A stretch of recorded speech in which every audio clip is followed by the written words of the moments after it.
추운 겨울날 고슴도치 한 무리가 서로의 체온으로 얼어 죽지 않으려고 바짝 모여들었습니다. 그런데 가까이 붙는 순간 서로의 가시가 살을 찔렀습니다. 아파서 떨어지면 다시 춥고 추워서 다가가면 또 찔립니다. 결국 이 고슴도치들은 아주 오랜 시간이 지나서야 하나의 답을 찾았습니다. 너무 가깝지도 너무 멀지도 않은 거리. 딱 서로를 견딜 수 있는 만큼의 간격이었습니다. 1851년 독일 철학자 쇼펜하우어가 파레르가와 파랄리포메나라는 책에 쓴 이야기입니다. 170년도 더 된 우화인데 이상하지 않습니까? 지금 우리 이야기 같습니다. 사람 사이도 마찬가지입니다. 믿으면 배신당하고 다가가면 상처받고 거리를 두면 외롭습니다. 평생을 사람들 속에서 살아왔는데 정작 마음 놓을 곳은 점점 줄어듭니다. 가까운 사람에게 더 깊이 다치고 먼 사람에게는 기대조차 하지 않게 됩니다. 오늘 저는 쇼펜하우어가 남긴 경고 5가지를 이야기하려 합니다. 사람을 의심하라는 말이 아닙니다. 여러분이 평생 지켜온 그 따뜻한 마음, 그 마음을 엉뚱한 곳에 낭비하지 않도록 지금부터 천천히 이야기해 보겠습니다. 지금 여러분 곁에 있는 사람들 중에 여러분이 아프다는 걸 알아챌 사람이 몇 명이나 됩니까? 전화를 거는 사람 말고 밥을 같이 먹는 사람 말고 여러분이 말하지 않아도 표정만 보고 오늘 좀 안 좋구나 하고 눈치챌 사람 말입니다. 한번 떠올려 보십시오. 많지 않을 겁니다. 아마 1명, 2명, 어쩌면 지금 이 순간 아무도 떠오르지 않는 분도 계실 겁니다. 그렇다고 여러분이 외로운 사람이라는 뜻은 아닙니다. 다만 우리가 얼마나 많은 관계 속에 있으면서도 정작 깊은 곳에서는 혼자인지 그걸 한 번쯤 들여다볼 필요가 있다는 뜻입니다. 사람이 많다고 관계가 좋은 게 아닙니다. 관계가 많다고 외롭지 않은 것도 아닙니다. 오히려 사람이 많을수록 더 깊이 다치는 경우도 있습니다. 오늘은 그 이야기를 하려 합니다. 누구를 믿어야 하는지, 어디까지 줘야 하는지, 그리고 언제 조용히 돌아서야 하는지. 쇼펜하우어가 남긴 5가지 지혜를 빌려서 편하게 이야기 나눠보겠습니다. 오늘 이야기를 시작하기 전에 한 가지만 여쭤보겠습니다. 지금 여러분의 연락처에 저장된 사람들 중에 정말로 믿을 수 있는 사람은 몇 명입니까? 3명 이하라면 숫자 1, 3명 이상이라면 숫자 2 댓글에 남겨주십시오. 오래 생각하지 않으셔도 됩니다. 지금 가장 먼저 떠오른 숫자, 그게 가장 솔직한 답입니다. 첫 번째 이야기입니다. 사람을 너무 쉽게 믿지 마십시오. 이 말을 들으면 좀 서운하실 수도 있습니다. 평생을 사람을 믿고 살아왔는데 이제 와서 믿지 말라니. 그런데 제가 드리고 싶은 말은 믿지 말라는 게 아닙니다. 쉽게 믿지 말라는 겁니다. 이 2마디 사이에 큰 차이가 있습니다. 박종호 씨 이야기를 해드리겠습니다. 올해 72살 부산에서 작은 철물점을 하시던 분입니다. 40년 넘게 가까이 지낸 친구가 있었습니다. 매일 아침 같이 공원을 걸었습니다. 박 씨는 늘 생수를 2병 사갔습니다. 하나는 자기 것, 하나는 그 친구 것. 40년이면 14,000번도 넘게 같이 걸은 겁니다. 그 정도면 가족이나 마찬가지 아닙니까? 그 친구가 작은 식당을 하나 차리고 싶다고 했습니다. 퇴직금으로는 모자라고 좀 보태줄 수 있겠느냐고. 박종호 씨는 고민하지 않았습니다. 40년인데 뭘 고민합니까? 적금 깨서 빌려줬습니다. 석 달 뒤 그 친구의 전화가 끊겼습니다. 식당은 문을 닫았고 친구는 연락처를 바꿨습니다. 동네 사람에게 물어보니 다른 지역으로 이사 갔다고 합니다. 돈이 아깝지 않았다고 합니다. 물론 거짓말이겠죠. 아깝지 않을 리가 없습니다. 하지만 박 씨가 정말 잠을 못 잔 이유는 돈 때문이 아니었습니다. 40년 동안 매일 아침 같이 걷던 그 시간 생수 2병 공원 벤치에서 나눈 이야기들, 그게 전부 가짜였을까? 아니면 진짜였는데 돈 앞에서 변한 걸까? 그걸 알 수 없다는 게 가장 아팠다고 합니다. 쇼펜하우어는 이렇게 말했습니다. 인간의 본성에는 이기심이 깊이 자리 잡고 있다. 신뢰를 줄 때는 상대의 말이 아니라 오랜 시간에 걸친 행동을 보아야 한다. 맞는 말입니다. 그런데 이걸 머리로는 알아도 가슴으로는 참 받아들이기 어렵습니다. 왜냐하면 우리는 믿고 싶으니까요. 이 사람만큼은 다를 거라고, 이 사람은 나를 저버리지 않을 거라고 하버드 대학교에서 80년 넘게 진행한 연구가 있습니다.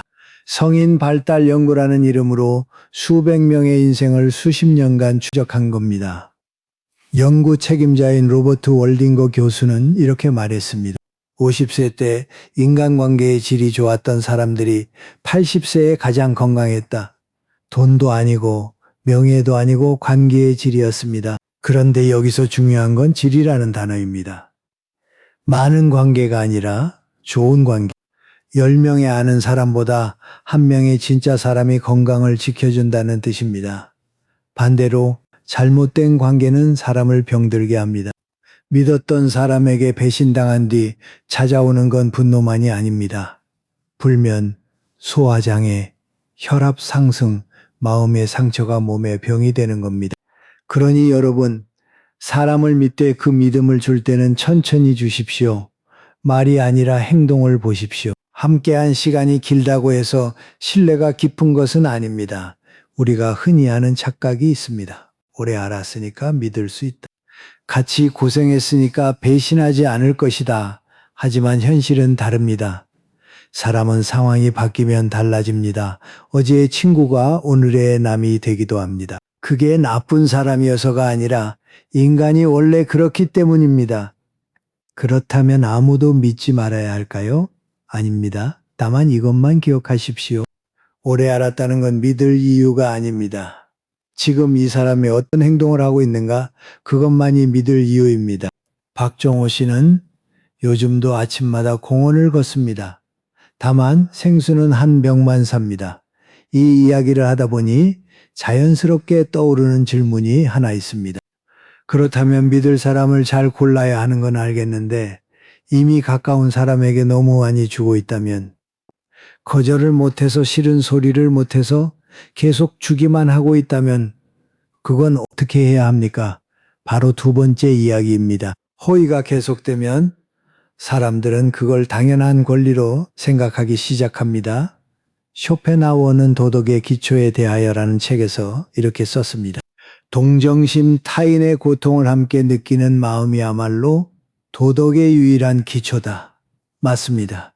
따뜻한 마음이 있어야 세상이 돌아갑니다. 하지만 저는 이렇게 생각합니다. 쇼펜하우어도 아마 동의했을 겁니다. 나무가 내년에도 열매를 맺으려면 올해 수액을 전부 다 내어줘서는 안 됩니다. 풀이에 남겨둘 몫이 있어야 합니다. 여러분 세대가 그랬습니다. 오해하지 마십시오. 지금 여러분의 희생을 나열하려는 게 아닙니다. 그건 여러분이 누구보다 잘 아시니까요. 제가 드리고 싶은 말은 다릅니다. 여러분은 주는 법은 배웠는데 거절하는 법은 배운 적이 없다는 겁니다. 신미숙 씨 이야기를 들어보십시오. 올해 68, 30년 동안 종합병원에서 간호사로 일한 분입니다. 남편과 사별한 뒤 혼자 살고 있는데 아들이 일주일에 두세 번씩 전화를 합니다. 반가운 전화가 아닙니다. 엄마 토요일에 애 좀 봐줘. 엄마 김치 좀 담가서 올려보내줘. 엄마 이번 달만 좀 보태줘. 신미숙 씨는 한 번도 거절한 적이 없습니다. 간호사 시절에도 밤새 환자를 돌보고 퇴근하면 아이를 돌봤습니다. 평생 누군가를 돌보는 일만 했습니다. 그게 자기 역할이라고 생각했으니까요. 아니, 역할이라고 생각한 것도 아닙니다. 그냥 그게 당연했습니다. 엄마니까, 할머니니까. 안 하면 누가 합니까? 그러던 어느 날이었습니다. 아들에게 보낼 된장찌개를 끓이다가 부엌 바닥에서 미끄러졌습니다. 웅덩이를 세게 부딪혔고 통증 때문에 바로 일어나지 못했습니다. 20분 동안 바닥에 누워 있었습니다. 천장을 보면서 이런 생각이 들었다고 합니다. 나는 지금 누구를 위해 이 국을 끓이고 있는 걸까? 내가 여기서 뼈라도 부러지면 나한테 국을 끓여줄 사람이 있기는 한 걸까? 그날 신미숙 씨가 입고 있던 앞치마에는 김치 국물이 묻어 있었답니다. 그 얼룩을 보면서 문득 이런 생각이 들었대요. 이 앞치마를 벗어도 되는 날이 올까? 그 뒤로 신미숙 씨는 연습을 시작했습니다. 아주 작은 것부터. 아들이 토요일에 아이를 봐달라고 했을 때 생전 처음으로 이렇게 말했습니다. 이번 주는 엄마가 좀 힘드니까 다른 방법을 찾아봐라. 전화기 너머로 잠깐 침묵이 흘렀다고 합니다. 아들이 뭐라고 했을까요? 아, 알겠어, 엄마. 그게 전부였습니다. 하늘이 무너지지 않았습니다. 아들이 화를 내지도 실망하지도 않았습니다. 그냥 알겠다고 했습니다. 신미숙 씨는 그날 밤 오래간만에 깊이 잠들었다고 합니다. 거절 한마디가 이렇게 가벼울 줄 몰랐다고? 여러분, 혹시 이런 적 없으십니까? 부탁을 받았는데 사실은 하기 싫습니다. 몸도 안 좋고 시간도 없고 솔직히 좀 지쳤습니다. 그런데 입에서는 자동으로 이런 말이 나옵니다. 응, 알았어. 내가 할게. 왜 그럴까요? 거절하면 나쁜 사람이 될 것 같으니까, 실망시킬 것 같으니까, 관계가 깨질 것 같으니까. 그런데 한 가지만 냉정하게 생각해 보십시오. 내가 거절했다고 떠나가는 사람이라면 그 사람은 처음부터 나를 위해 곁에 있었던 게 아닙니다. 내가 줄 수 있었기 때문에 붙어 있었을 뿐입니다. 김치 항아리를 떠올려 보십시오. 뚜껑을 자꾸 열면 어떻게 됩니까? 맛이 변합니다. 겨울이 오기 전에 다 써버리게 됩니다. 제때 뚜껑을 닫아야 끝까지 맛있게 먹을 수 있습니다. 우리의 마음도 마찬가지입니다. 줄 수 있습니다. 베풀 수 있습니다. 하지만 뚜껑을 닫을 줄도 알아야 합니다. 그렇다면 어떻게 하면 좋겠습니까? 어렵지 않습니다.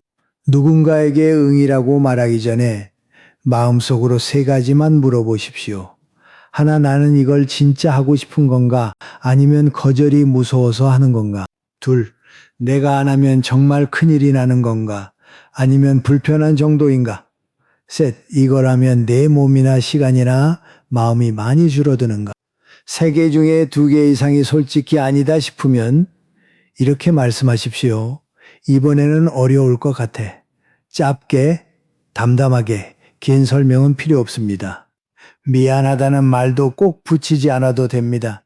이유를 설명하기 시작하면 상대는 그 이유의 빈틈을 찾아 다시 부탁합니다. 10초의 용기입니다. 그 짧은 순간이 10년의 가벼움을 가져다 줍니다. 신미숙 씨가 그랬습니다. 거절 한 번이 세상을 바꾸지는 않았습니다. 하지만 자기 세상은 바뀌었다고요. 아들과의 관계가 나빠졌느냐고요? 아닙니다. 오히려 아들이 엄마한테 너무 자주 부탁했나 봐라고 말했다고 합니다. 거절이 관계를 깨뜨린 게 아니라 관계를 바로잡은 겁니다. 나무가 내년에도 꽃을 피우려면 올겨울 뿌리에 힘을 남겨 두어야 합니다. 여러분의 마음도 나무와 같습니다. 전부 다 줘버리면 봄이 와도 꽃이 피지 않습니다. 만약 이 이야기를 듣고 잠깐이라도 멈춰서 생각하셨다면 이 채널이 하고 있는 일이 의미가 있다는 뜻일 겁니다. 구독 버튼 한번 눌러주시면 이런 이야기를 계속 나눌 수 있습니다. 좋아요 하나가 작아 보여도 이 영상을 여러분과 같은 나이의 분들에게 전해주는 힘이 됩니다. 감사합니다. 자, 이제 세 번째 이야기로 넘어가겠습니다. 믿을 사람을 가려야 한다는 것, 줄 때도 한계를 정해야 한다는 것. 여기까지는 상대를 고르는 이야기였습니다. 그런데 인간관계에서 우리를 가장 지치게 만드는 건 사실 사람을 잘못 고른 것만이 아닙니다. 말을 잘못 꺼낸 것, 아니 더 정확히는 말을 꺼내지 말았어야 할 곳에서 입을 연 것, 그게 더 큰 상처를 남길 때가 있습니다. 유명한 말이 하나 있습니다. 쇼펜하우어가 한 말이라고 알려져 있는데 정확한 출처는 분명하지 않습니다. 하지만 누가 했든 이 말 자체는 참 정확합니다. 어리석은 사람과 논쟁하는 것은 진흙탕에서 돼지와 씨름하는 것과 같다. 돼지는 즐기지만 나만 더러워질 뿐이다. 처음 들으면 좀 과격하게 들릴 수 있습니다. 그래도 할 말은 해야 하는 거 아닙니까? 억울한데 어떻게 참습니까? 맞습니다. 할 말은 해야 합니다. 문제는 상대가 들을 준비가 되어 있느냐는 겁니다. 이동수 씨 이야기를 들어보십시오. 올해 74, 35년 동안 중학교에서 국어를 가르쳤던 분입니다. 교단에서 잔뼈가 굵은 분이라 말에 논리가 있고 설명을 잘하고 토론이라면 누구에게도 지지 않는 성격이었습니다. 추석 때였습니다. 딸네 집에서 온 가족이 모여 저녁을 먹고 있었습니다. 손주들이 뛰어다니고 딸이 음식을 나르고 사위가 맥주를 따르며 분위기가 나쁘지 않았습니다. 그런데 저녁 중반쯤 사위가 이런 말을 꺼냈습니다. 아버지 세대는 참 답답하셨을 겁니다. 뭐든 참고 뭐든 견디고 그게 미덕이라고 배우셨으니까. 근데 솔직히 그렇게 참기만 해서 세상이 좋아졌습니까? 식탁이 조용해졌습니다. 이동수 씨는 젓가락을 내려놓을 뻔했습니다. 35년 교단 경험이 순간적으로 끌어올랐습니다. 반론할 말이 10가지는 됐습니다. 우리 세대가 참아서 네가 지금 이 밥상에 앉아 있는 거다. 그 말이 목까지 올라왔습니다. 그런데 그 순간 이동수 씨는 딸을 봤습니다. 딸이 젓가락을 쥔 손이 미세하게 떨리고 있었습니다. 눈이 마주치자 딸이 작은 목소리로 말했습니다. 아빠, 그냥 넘어가. 제발. 이동수 씨는 알았습니다. 이건 논쟁이 아니다. 사위가 정말로 궁금해서 물은 게 아니다.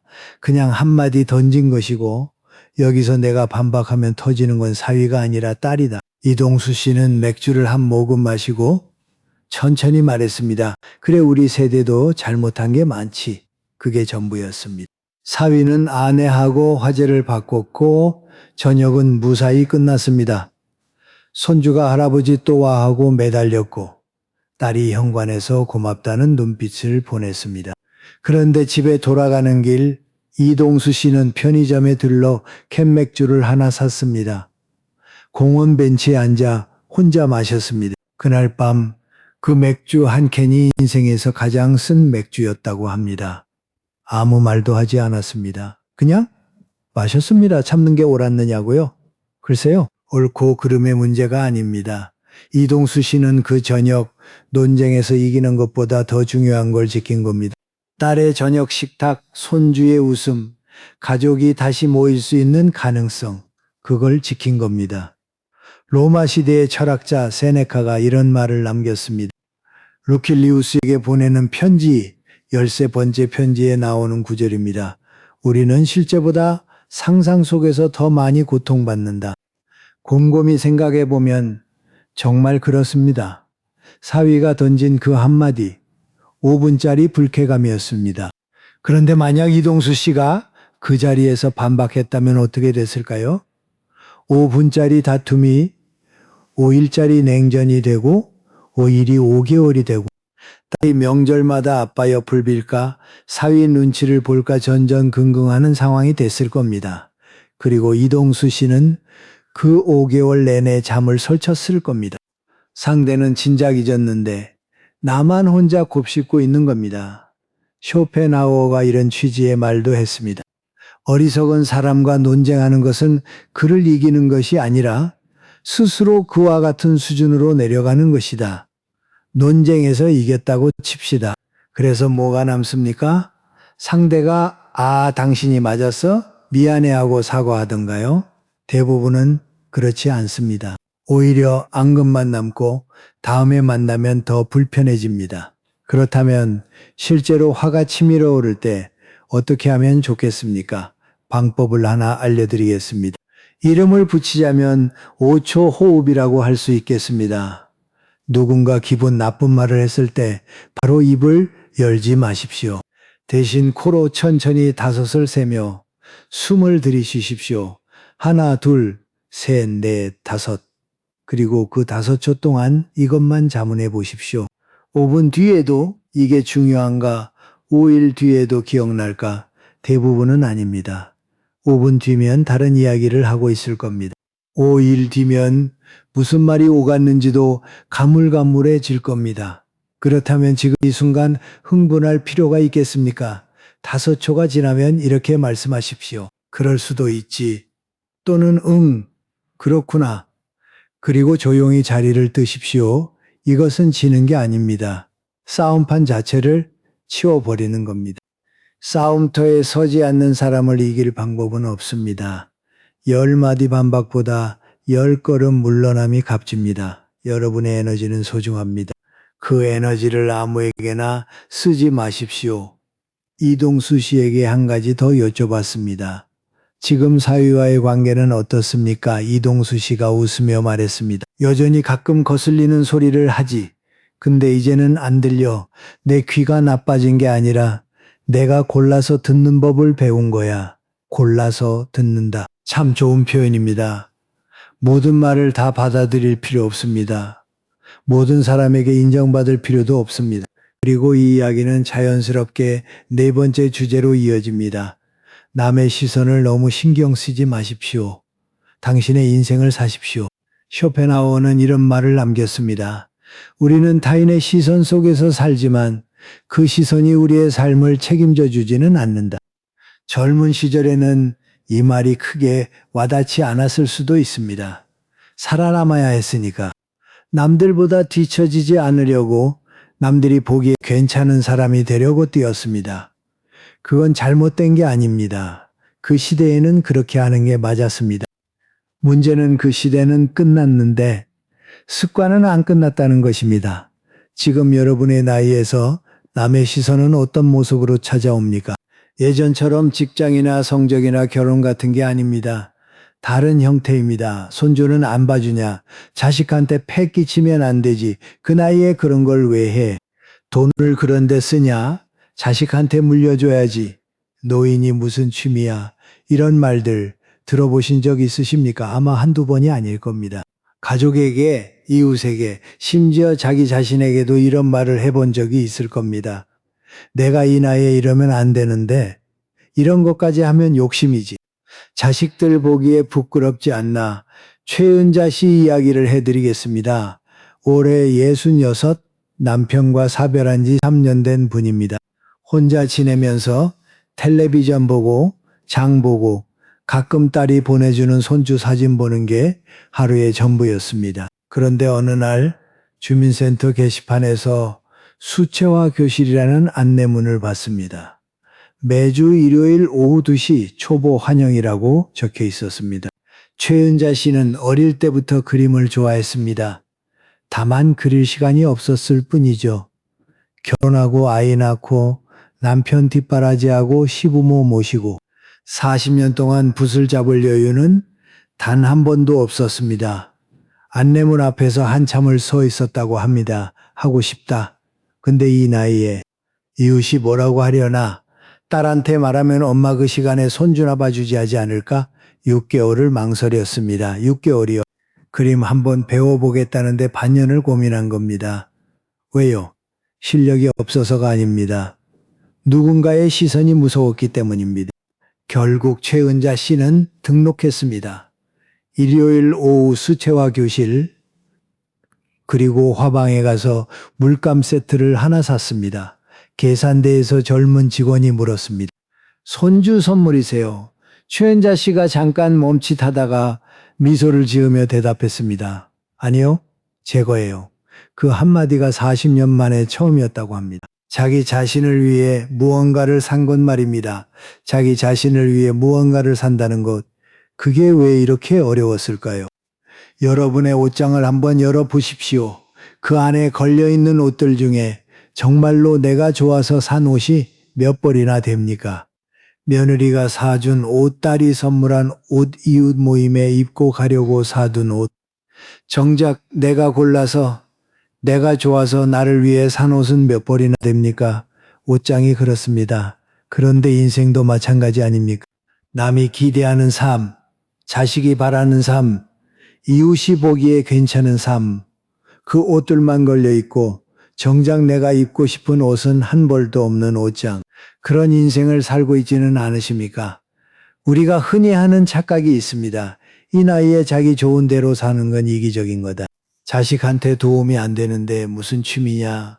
그런데 진짜는 이렇습니다. 자기 자신을 돌볼 수 있는 사람이 남에게도 진심으로 잘할 수 있습니다. 반대로 자기 자신을 계속 뒷전으로 미루는 사람은 어느 순간 원망이 쌓입니다. 나는 이만큼 했는데 왜 아무도 알아주지 않지? 이 원망이 나오기 시작하면 그때부터 관계가 틀어집니다. 최은자 씨의 첫 번째 그림이 뭐였는지 아십니까? 집 식탁이었습니다. 남편이 살아있을 때 온 가족이 둘러앉아 밥을 먹던 그 식탁, 딸이 숙제를 하고 남편이 국을 떠주고 자기는 반찬을 놓던 그 핏경. 최연자 씨는 그 그림을 침실에 걸어두었습니다. 남들에게 보여주려고 그린 게 아닙니다. 자기가 보려고 그렸습니다. 자기 인생에서 가장 따뜻했던 한 장면을 자기 손으로 다시 꺼내 본 겁니다. 쇼펜하우어가 말한 것처럼 타인의 시선은 우리 삶을 책임져 주지 않습니다. 이웃이 뭐라 하든 자식이 어떻게 생각하든 내 인생의 마지막 그림을 그리는 사람은 나 자신입니다. 그리고 그 그림은 남에게 보여주기 위한 것이 아니라 나 자신이 보기 위한 것이어야 합니다. 이 나이에 자기 자신을 위해 산다는 것, 그건 이기적인 게 아닙니다. 그건 용기입니다. 어쩌면 인생에서 마지막으로 남은 가장 어려운 용기일 수도 있습니다. 여기까지 4가지 이야기를 나눴습니다. 사람을 쉽게 믿지 말 것, 줄 때도 한계를 정할 것, 쓸데없는 싸움에 끼어들지 말 것, 남의 시선에 내 삶을 맡기지 말 것. 4가지 모두 결국 같은 방향을 가리키고 있습니다. 나를 지키라는 것입니다. 그런데 여기서 한 가지 질문이 남습니다. 그렇게 사람을 가려내고 거절도 하고 싸움도 피하고 남의 시선도 내려놓고 나면 결국 곁에 남는 사람이 별로 없을 수도 있지 않습니까? 그러면 외롭지 않겠습니까? 이 질문을 피하고 싶지 않습니다. 솔직하게 이야기하겠습니다. 외로울 수 있습니다. 다만 외로움에도 종류가 있습니다. 그리고 그 종류를 구분하는 것이 오늘 5번째 이야기의 핵심입니다. 쇼펜하우어는 평생을 거의 혼자 살았습니다. 사교 모임을 싫어했고 사람들과 깊은 관계를 거의 맺지 않았습니다. 외롭지 않았냐고요? 본인은 이렇게 말했습니다. 파레르가와 파랄리포메나에 나오는 구절입니다. 고슴도치 이야기의 마지막 문장이기도 합니다. 자기 안에 충분한 온기를 가진 사람은 스스로 무리에서 떨어져 나온다. 서로에게 폐를 끼치거나 불쾌함을 주고받느니 차라리 혼자서 따뜻한 편을 택하는 것이다. 이 말이 차갑게 들릴 수도 있습니다. 혼자가 좋다니 그건 너무 쓸쓸한 거 아닌가. 하지만 쇼펜하우어가 말한 것은 외톨이가 되라는 뜻이 아닙니다. 혼자 있는 시간을 두려워하지 말라는 뜻입니다. 사람이 없어서 외로운 것과 사람이 있어도 마음이 편하지 않은 것, 이 둘 중에 어느 쪽이 더 힘듭니까? 윤상철 씨 이야기를 들어보십시오. 올해 77, 경기도 안양에서 혼자 사는 분입니다. 5년 전에 아내와 사별했고 아들은 미국에 있습니다. 혼자 지내는 게 심심해서 동네 경로당에 나가기 시작했습니다. 매일 아침 9시에 가서 점심 먹고 바둑 두고 오후 3시쯤 집에 돌아오는 게 일과였습니다. 처음에는 좋았습니다. 사람이 있으니까 적적하지 않았습니다. 말동무가 있다는 것만으로도 하루가 빨리 갔습니다. 그런데 석 달쯤 지나면서 이상한 걸 느꼈습니다. 경로당에서 돌아올 때마다 기분이 묘하게 가라앉는 겁니다. 아침에 나갈 때보다 오후에 돌아올 때 더 피곤했습니다. 왜 그런지 곰곰이 생각해 봤습니다.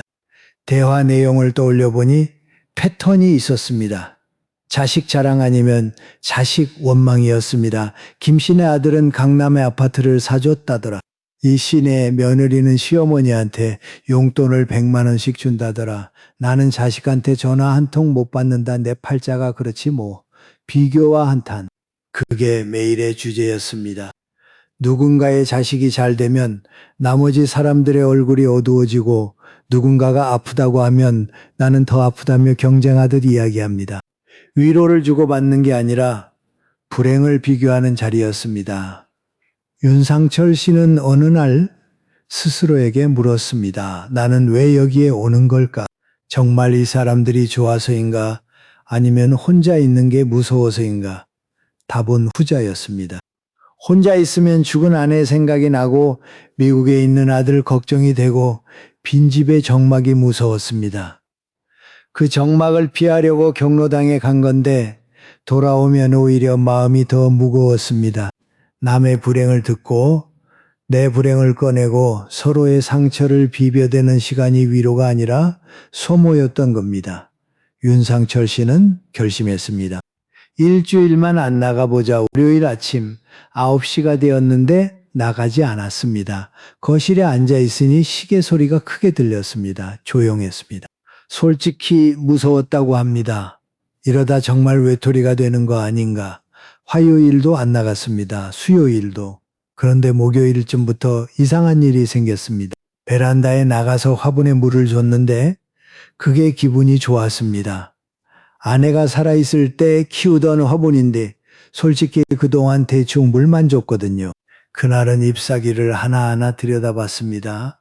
새 잎이 나고 있었습니다. 몰랐습니다. 금요일에는 책장을 정리하다가 오래된 책 한 권이 눈에 띄었습니다. 1985년 아내가 사준 소설이었습니다. 책 사이에 메모지가 끼워져 있었습니다. 여보 읽어봐 좋더라. 아내의 글씨였습니다. 40년 전에 꽂아둔 종이가 그대로 있었습니다.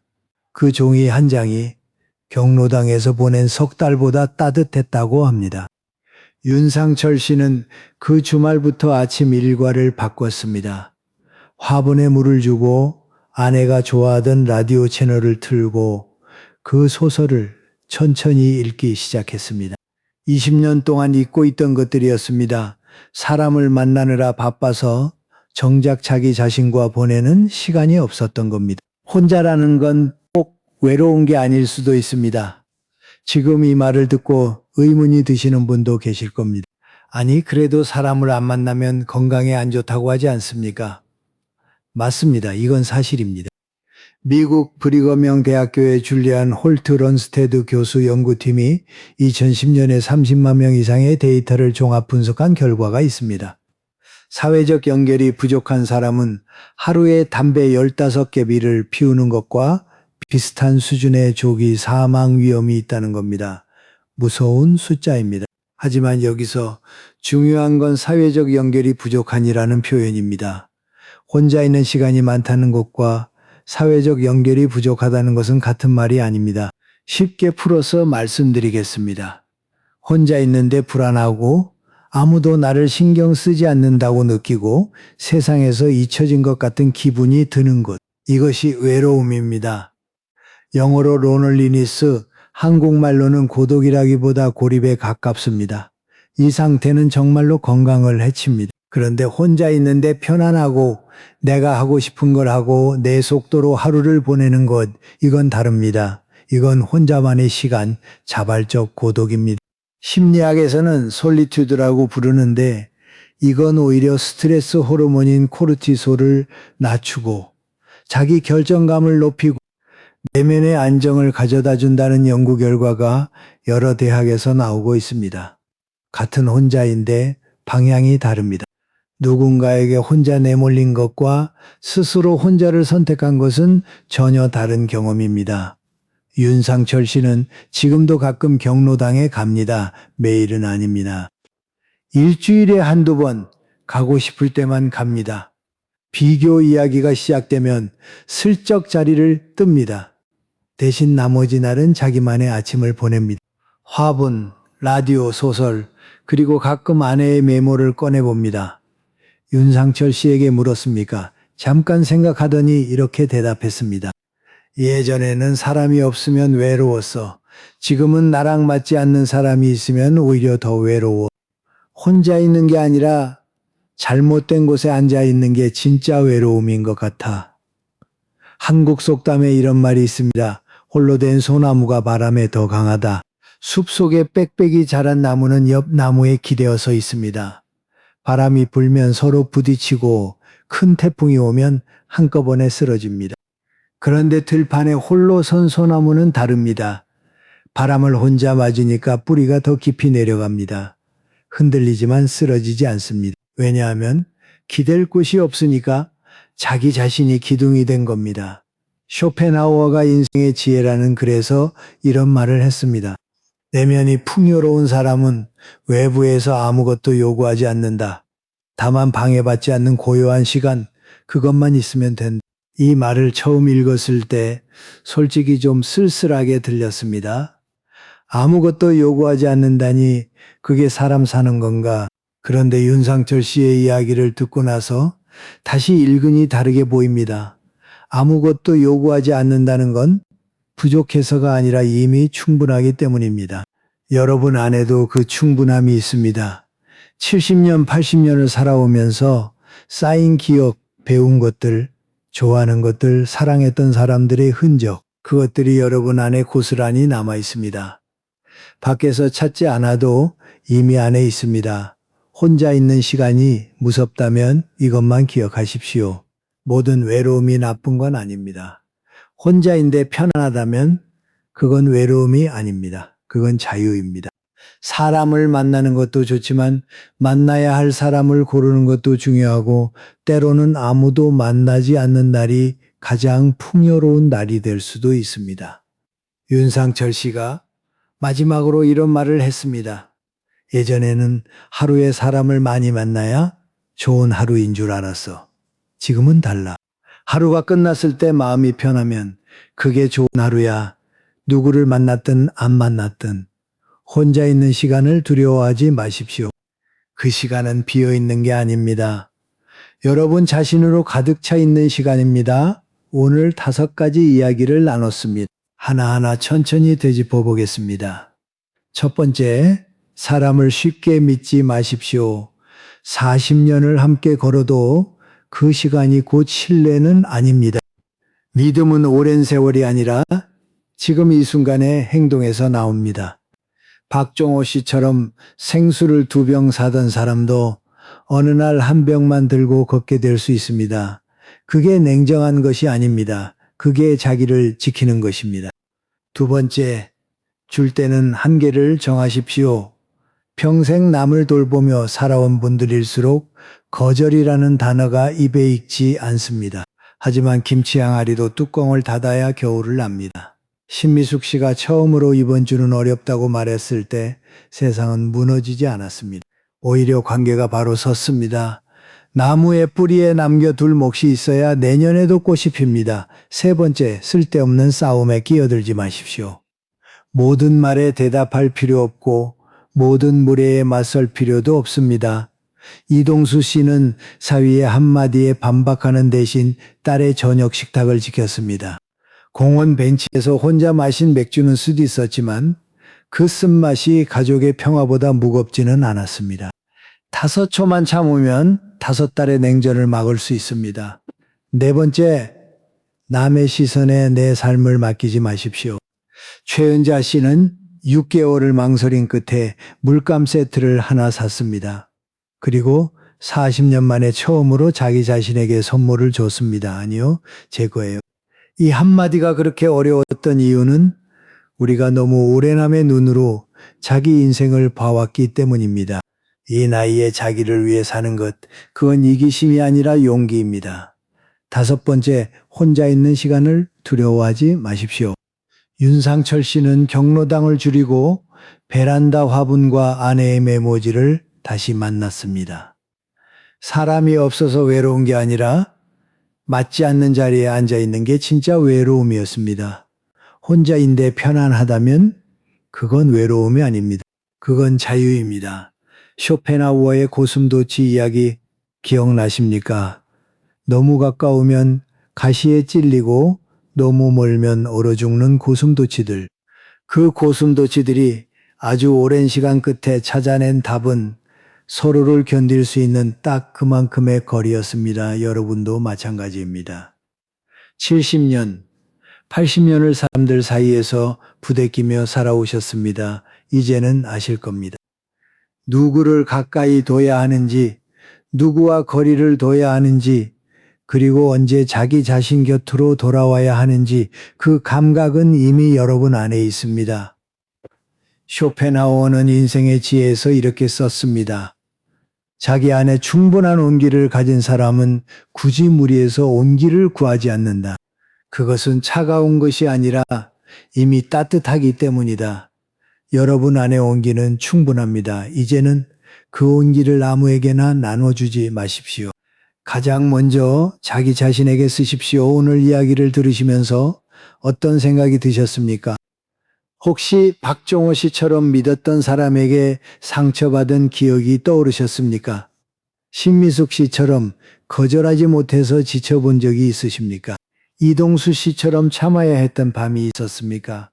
최은자 씨처럼 하고 싶은 일을 남의 눈 때문에 포기한 적은 없으십니까? 윤상철 씨처럼 혼자가 된 뒤에야 비로소 자기 자신을 만난 경험은 없으십니까?